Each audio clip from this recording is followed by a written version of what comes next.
This will be the graph of a transformed sine function. The first step is to identify the properties that this transformation has. We read from left to right. There is no minus, so there is no reflection. Amplitude is the absolute value of the leading coefficient. Period. The basic period for a sine is 2 pi.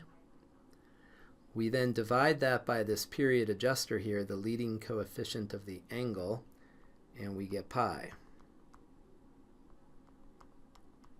for the period of the transformation. The phase shift. In order to see the phase shift, you can do a division, but I find it convenient to do it this way, to factor the leading coefficient of the angle out. And if you factor the 2 out, the benefit is that we can see the phase shift in here. So the phase shift is going to be positive pi over 2. The phase shift will be the opposite of what we see in here. Double check that we factored properly. 2 times x is 2x. 2 times negative pi over 2 is negative pi. The vertical shift is on the outside here. It's up 1. So here is how we're going to do our graph. The first thing we're going to do is look at the phase shift. The phase shift will be the left endpoint of the first period of the graph. So let's go ahead and start to sketch the graph. So the first period will be at pi over 2. I'm just going to mark that as pi over 2. We don't have to be super precise. We just need to get the phase shift on the board. The next step is to add the period to that. The first period will start at pi over 2, and it's going to end pi radians later. And again, we don't have to be super precise. The way that I've drawn this from the y-axis, if that's pi over 2, then this would be another pi over 2, and then this would be pi. That's kind of tight in there. We don't have to do it that way. We could just spread it out. But let's go ahead and just do it how I have it written here. So pi over 2, 2 pi over 2 is pi, and then 3 pi over 2. So that is going to be where the first period takes place. Starts at pi over 2, the phase shift. We add pi to that, and we get 3 pi over 2. Now we want to define our center line. So our center line is calculated from the vertical shift. We're going up 1 unit. And so that's going to make our center line, let's see, I want to go up 1 unit. I'm just going to put a gray line there. So that's our center line. So the graph of the sine, the transformed sine, will wrap around that center line.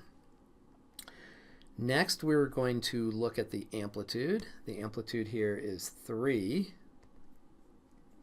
And so that means that we're going to go above and below the center line by 3 units. So let's make sure we have that marked. There's 1, and then up 3 more. So that's up there at 4. We're going to go down 3 units.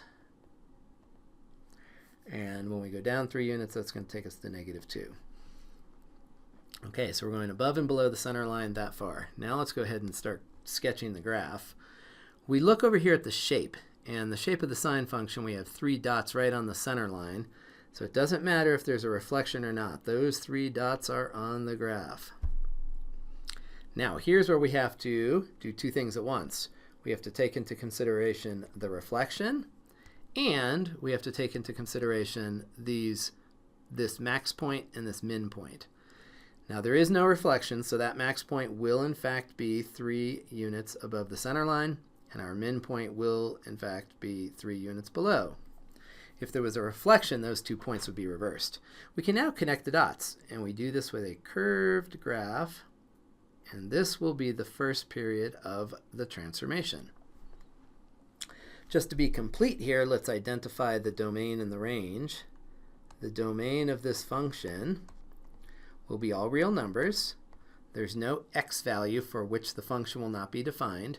We don't have to add little arrows here, but this function is a periodic function and it continues on forever, so we could do that if we want.